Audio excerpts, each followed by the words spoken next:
This seminar is for educational purposes only. It is not a substitute for professional medical advice or treatment. Consult with your medical provider for medical advice or treatment.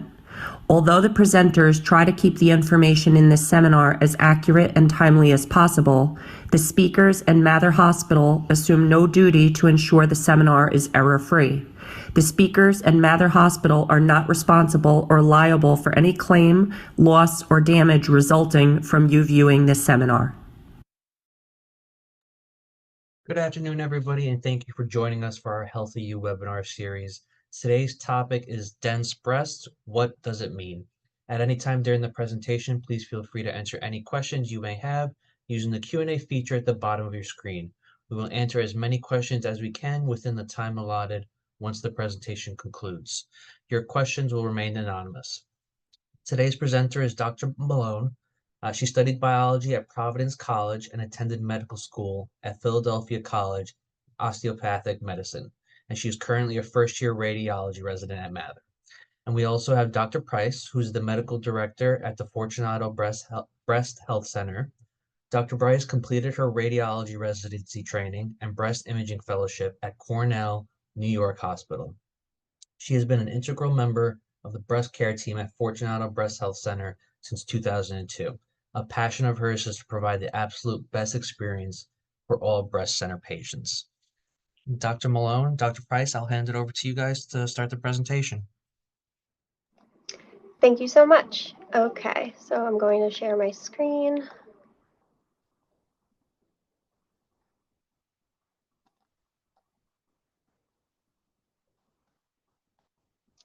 Okay, are you able to see my screen? Yep, looks good. Okay, great. Thank you so much, Jonathan, for the introduction. My name is Dr. Justina Malone. I'm accompanied again by Dr. Michelle Price. And today our lecture is going to be about having dense breasts and what does that mean. So having dense breasts basically refers to what your breast tissue looks like on a mammogram. So when you're told that you have dense breasts, it's actually very common. It affects about half of all women. It does not cause any symptoms, and it is not a medical condition. So breast tissue is made up of 3 different types of tissue. Breast tissue contains fatty tissue, which is fat. It's kind of all the background tissue that contains all the fibrous and the glandular tissue.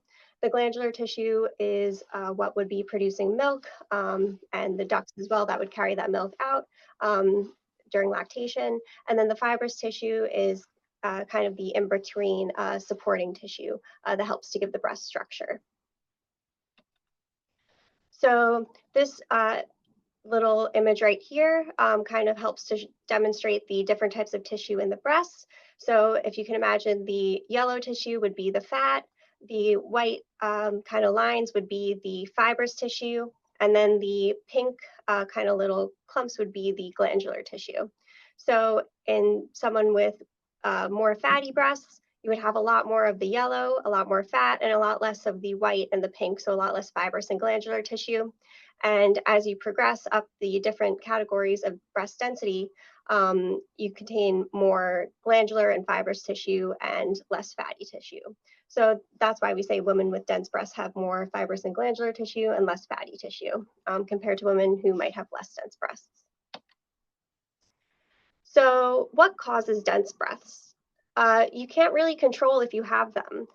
Dense breasts are typically inherited and they can change throughout your life. If you're younger, premenopausal, you might tend to have more dense breasts, and women who are postmenopausal or a little bit older might have less dense breasts. If you have a lower BMI, that could also cause you to have more dense breasts, because if you have less fat distributed throughout your body, you're less likely to have more fatty tissue in the breasts. And then also postmenopausal women on hormone therapy. So if you're taking treatment to help hormone therapy to help treat menopausal symptoms, that can also cause dense breasts. There are some factors that may lower the likelihood of having dense breasts. So that would be being postmenopausal in age, if you've had children, and then if you're taking any anti-estrogen therapy. So these would be things like tamoxifen or aromatase inhibitors to treat other conditions. In general, what are things that you can do to help decrease your risk of developing breast cancer? So basic lifestyle things, maintaining a healthy body weight, exercising regularly, limiting the amount of alcohol that you drink daily, and avoiding smoking altogether, or if you do smoke, trying to quit smoking can help to decrease the likelihood of developing breast cancer. Is it possible for you to tell if you have dense breasts? So you can't determine yourself just from self-exam. You're not really able to palpate if you have dense breasts or not. The only way to really determine if you have them is by having a mammogram, and then the mammogram can show how dense your breast tissue is. So there are 4 different categories of breast density that can be reported when you have a mammogram. So these are the different categories here. They're A, B, C, and D. Category A would be considered mostly fatty. So this is when there's a lot of background fat and very little fibrous and glandular tissue. About 10% of women fall into this category. Category B would be considered scattered fibroglandular densities. About 40% of women fall into this category. And this type of breast tissue has mostly fat, but there are a couple of areas of fibrous and glandular tissue that can be seen on the mammogram. Category C is considered heterogeneously dense. Again, about 40% of women fall into this category, and this is when there are a lot of areas of fibrous and glandular tissue seen on the mammogram. And then category D is the final category. It affects approximately 10% of women, and this is when the breasts have large amounts of fibrous and glandular tissue and less of the fatty tissue. So if your breast density falls into category C or D, so these 2 categories over here, you're considered to have dense breasts. And if you are considered to have dense breasts, starting on September 10th, 2024, there was a new FDA requirement that all mammography facilities had to provide patients with a notification statement telling them if their breast tissue is not dense or dense. So from now on, if you have a mammogram, you and the doctor who ordered your mammogram should both receive a statement telling if your breast tissue was considered dense or not dense. So these are the 2 statements that you would receive. If your breasts are not dense, you would receive this statement here on the left. And if your breast tissue is dense, you would receive this statement here on the right. I won't read them to you, but they're standardized statements, and you will receive one of the 2 after your mammogram. So why is it important to know if you have dense breasts or not? Having dense breasts can actually make it harder to see breast cancers on a mammogram. Unfortunately, fibrous and glandular tissue, that dense breast tissue, is white, and breast cancers also appear white. So they kind of can mask if anything's hiding in there. And then dense breasts also come with an increased risk of breast cancer. Why is this? We don't have an exact reason as to why this is the case, but it's likely due to the fact that dense breasts tend to have more glandular tissue, and this tissue is where cancers tend to develop. So dense breasts can have you at increased risk of having a breast cancer go undetected on a mammogram. Mammograms can miss about 25% of breast cancers in women with heterogeneously dense breasts, so that'd be category C, and about 40% of breast cancers in women with extremely dense breasts, so that would be category D. And this is just an image to kind of illustrate how it might be difficult to see breast cancer on a woman with dense breasts compared to someone with not dense breasts. So as you can see here, there is a little kind of white circular dot that represents a breast cancer, and it sticks out from the background breast tissue, which is a lot darker than the cancer.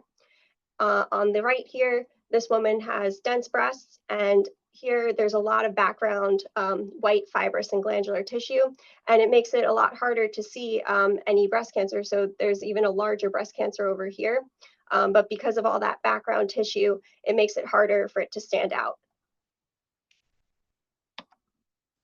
So what should you do? All average risk women should have their yearly screening mammograms at age 40. So it's important to go for your mammograms starting at age 40 if you don't have any additional risk factors for breast cancer. Women with dense breasts and women at increased risk for developing breast cancer might benefit from additional testing, but it's really important to speak with your doctor and know your risk factors to determine if additional testing is right for you. So do you need more testing specifically just because you have dense breasts? So having dense breasts alone does not equal high risk of breast cancer. It's important to, again, talk with your doctor to discuss any other genetic conditions or previous treatments that might put you at increased risk of breast cancer and determine if there is any need for further testing for you specifically. There's no really specific guideline for managing further testing for dense breasts. So there are a couple of different types of supplemental imaging modalities that you can have to evaluate dense breast tissue after a mammogram. So one of them would be a breast ultrasound. This one's the most common. And then there are a couple of other imaging modalities such as breast MRI and contrast mammography. And I'll go into them a little bit more detail.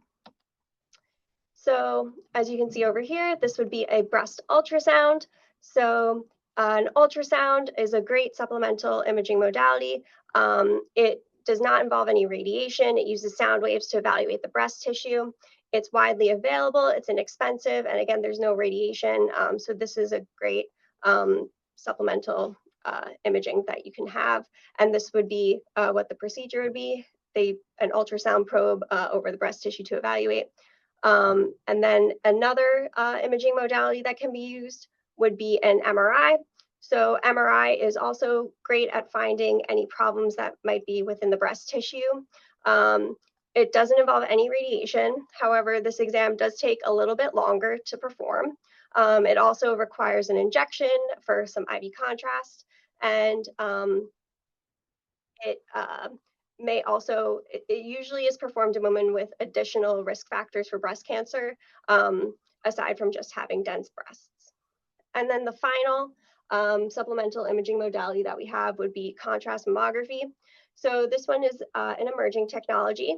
It is available at some Northwell facilities. It's like a mammogram. So a mammogram is like an X-ray of the breast, and it's performed the same way, except that contrast is injected to kind of help highlight any breast cancers that might be within the breast tissue.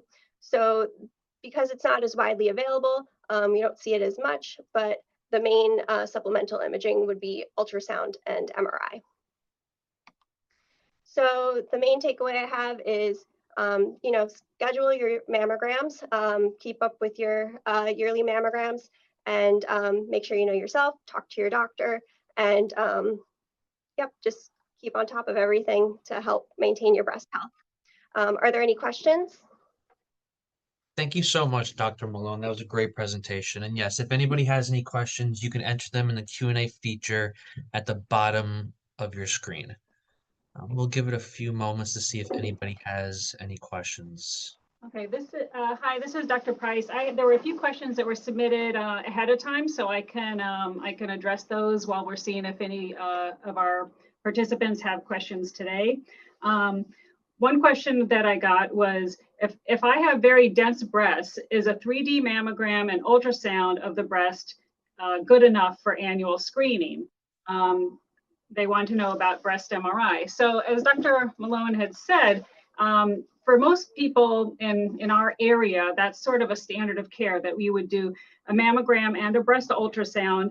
And unless you have any additional risk factors, such as a strong family history or maybe a prior biopsy with some atypical changes, then you probably don't need to have an MRI. But that's certainly very individualized and something that you can speak with your doctor or the place where you have your mammogram done. If you have your imaging done here, that's something that we always assess for if somebody is at an elevated risk and could benefit from additional screening like an MRI. So another question I got was, if you have very large breasts, would a breast reduction benefit you for, I guess, reducing cancer risk? And I would say probably not. I think that that's a very personal choice. And if someone wants to have a breast reduction, then, I think they can make that their own decisions about it. But it wouldn't be necessarily reducing the risk of breast cancer development. Another question was, after menopause, will my breast density decrease? And in general, the answer is yes. Typically, as we age, our breast tissue becomes less dense. And when we have less hormonal activity, then the breast tissue becomes more fatty replaced. But that being said, that's not the truth for everybody. We have sometimes older patients can have extremely dense breast tissue, and it's very individualized. But if you looked at a population, I would say yes, usually as you become postmenopausal and older, your breast tissue becomes less dense. However, age is one of the strongest risk factors for breast cancer. So even if your tissue were to become less dense, it doesn't mean that that it's recommended to skip your mammograms or something like that. It's still good to keep coming for your screening. And I had one other question that was submitted ahead of time. And so someone was asking about how Medicare is not covering breast ultrasound. So that is an unfortunate situation that we were hoping would change. And we've heard, there's some advocacy groups trying to look into that. But as of right now, my understanding is that Medicare doesn't cover a bilateral breast ultrasound for screening purposes. If you were to have a mammogram that had a problem in one breast in one location, it would be covered to come back for a targeted ultrasound of that one problem. But basically, they're not covering ultrasound as a screening tool. So that's very unfortunate. And like I said, there's a lot of advocacy groups trying to lobby to have that changed. At Northwell facilities, they were able to make an exception, I guess, where if you are a patient who has Medicare and you want to have your bilateral breast ultrasound, you can sign a paper and you would be charged $200 maximum for the study. So it's something to consider. There might be other facilities that can do it for less. I really don't know. But if you are someone who has heterogeneously dense or denser breasts, I do still recommend the breast ultrasound if it's something that fits into your budget. I would recommend it. Now let's see, are there some additional questions here? Okay, someone says, I know we said dense breasts alone doesn't risk breast cancer, but is there an increased incidence of DCIS? So DCIS is a type of breast cancer, type of early breast cancer. Dense breasts, well, there's a couple things. So having dense breasts doesn't make you high risk. That's what Dr. Malone said, and that's very accurate. But it does increase your risk. Does it increase it a lot? No, but it does increase it a little bit. So there is an increased risk for all types of breast cancer, in addition to the fact that it's harder for us to see. So having dense breasts does increase your risk, but it doesn't increase it a whole lot. So that's sort of the answer to that. Let's see, someone says they don't remember if they got a dense or not dense letter. So in New York State, that started, I don't know, 2009, a very, quite a long time ago, where New York State had this law. It actually started, the whole process started in New York State, and it just became federal this past year. So we have been including, and every mammogram place in New York has to include that information when you get the letter saying, how your study results were. And if you were missing that, you can certainly call the facility where you had your mammogram, and they would be able to look that up for you. But so it was active in New York State for quite some time, but it did become a federal law just in the past year. Okay, let's see, there's another question. Someone says, if I have dense breasts and no risk factors, why can't I have an ultrasound only in order to reduce radiation exposure? So that's a good question. We get questions like this a lot. So mammography is the gold standard for evaluating for breast cancer. When we look at a mammogram, we're looking for two basic things. We're looking for masses, which is like those white spots that Dr. Malone was showing you. But the other basic thing we're looking for is calcium deposits or calcifications. Not all calcifications are a problem, but there are certain types of calcifications in the breast that are a problem and require a biopsy. I can only see the calcifications on a mammogram. I can't see them on an ultrasound. So we don't really allow it. It's not our policy here to do ultrasound only without a mammogram, because we feel that strongly that you would be doing yourself a disservice to not have your mammography. If that was something that someone really felt insistent on, like I said, you could find some place where you could have that done, but it really wouldn't be recommended. And although I know it's very scary that people get concerned about the thought of radiation causing breast cancers or other types of cancers in the body, it really hasn't shown to be the case at all. And as time goes on, the machines that take the mammogram pictures have had lower and lower doses of radiation to the breasts as years have gone on. So, our opinion and the standard medical opinion is that, considering the risk-benefit ratio of mammography, that it is worthwhile to undergo the annual mammography ages 40 and up every year. That's the recommendation, and we don't think it's an unsafe amount of radiation. Okay, let's see. Does diet play a role in breast cancer?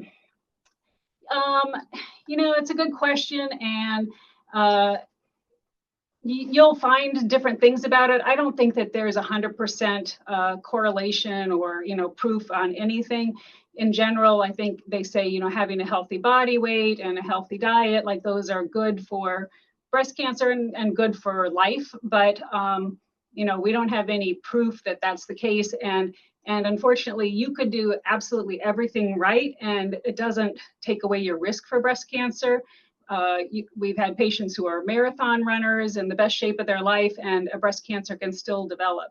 So it's good to do the things that are under your control, like having a healthy body weight, limiting alcohol, things like this. Those are very good things that you should do for your general health, but it doesn't, unfortunately, prevent the possibility of breast cancer developing. Is there an age cutoff for mammogram and ultrasound? Or is it recommended for one's entire life? So there are different societies that have recommendations about this, but some of those societies, they're looking at like cost control measures, kind of a thing. Like they're looking at, as a population, is it worthwhile to spend money on screening mammography? I would say look at it as you're like what's right for you as an individual. In general, the thought would be, if you have a mammogram that shows a finding that looks like it might be breast cancer, would you be willing to treat it? If you have a patient who's very poor health, maybe has another cancer diagnosis, and is maybe not able to tolerate any sort of a treatment, then maybe that person shouldn't have their mammogram. Maybe they should forego it. But in general, if you're a relatively healthy person, there's no age limit. We have not a lot of them, but we have patients even in their 90s who have a screening mammogram, who are in great shape. They're driving themselves. Like they would want to know if they had a problem, so it could be treated right away and at an early stage. So it's really an individual choice that you can discuss with your physician, but I generally say, as long as you're in relatively good health and you would be willing to act on a finding that would show up on your mammogram, I would recommend it. Okay, I was not aware of the alcohol link to breast cancer. So can I explain? I can't I can't say that I can exactly explain it, but alcohol has been known for a long time to be linked to not only breast cancer, but many other cancers. But it's really only, like, that was sort of known in the medical field, but it's really only in the past year or so that I've seen it mentioned in, like, the New York Times and other news outlets. There's really, unfortunately, like, no safe amount of alcohol as far as health. Like the old studies that used to say drinking wine would have protective health effects, those studies have felt to be inaccurate at this point. And so there's really no amount of alcohol that's considered a good amount as far as your health goes. But, again, that's a very personal choice. People have to make their own decisions about, how they would like to proceed with that information. But unfortunately, alcohol is not good for your health in general. Okay, let's see.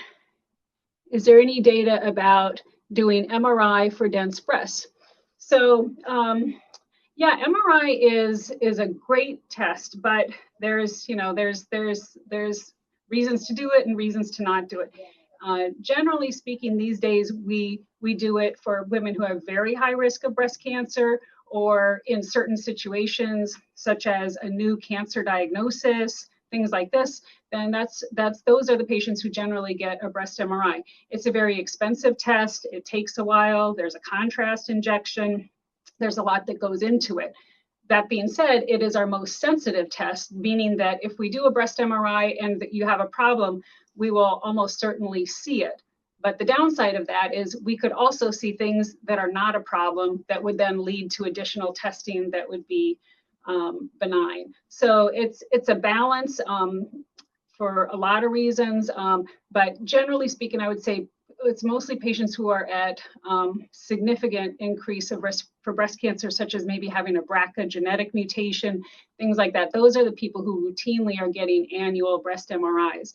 There is one of the breast imaging societies did put out a recommendation, might have even been a different society, where they said women who have dense breasts should be considered for annual MRI, which, that might be, good for someone like myself who's in the business. But to think about that, if we know that half of all women have dense breast tissue, to add, in addition to a mammogram, an annual breast MRI for half of all women who are of mammogram age, that would just like shut down MRI units everywhere. Like we don't have the capacity to do that kind of a thing. I don't think insurance would pay for it. There's a lot of reasons why that's unlikely to become the standard at this time. It has become much more acceptable in recent years about doing breast ultrasound for dense breast tissue, but even that is still somewhat controversial, which is more regional. There are parts of the US where they don't really do much breast ultrasound. So, lucky for us in New York, we've been doing breast ultrasound for quite some time for dense breast tissue, and it's, proven itself to be extremely effective and at very low cost and, no risk. So I think the MRI, as far as where I think things are going right now, is that MRI is really going to be more for selected cases, not just if you only have dense breast tissue. And someone says, can you get nodules in the breast? Yeah, I mean, nodules or masses can develop in breasts. Most of them are benign. Fibroadenoma is the name of a very common benign breast mass that we see. And that's something that, that we would investigate when you have your breast imaging. If we see something on your mammogram or your ultrasound and we want to make sure that it's a benign growth, then a needle biopsy would be recommended, which we do those all the time. They're not a terrible thing to go through. We often see things that aren't cancer on a mammogram, but that's why you come, is that we want to be able to identify anything at its early, most treatable point. So that's why we recommend that the annual studies, ages 40 and up, once a year. That's our recommendation, and the recommendation of the American Radiology Society. So let's see. That was a lot of questions. I think that is it in the Q&A, unless somebody else has another question they would like to ask. Yeah, we'll give it a few moments here to see if anybody has any last minute questions. Great.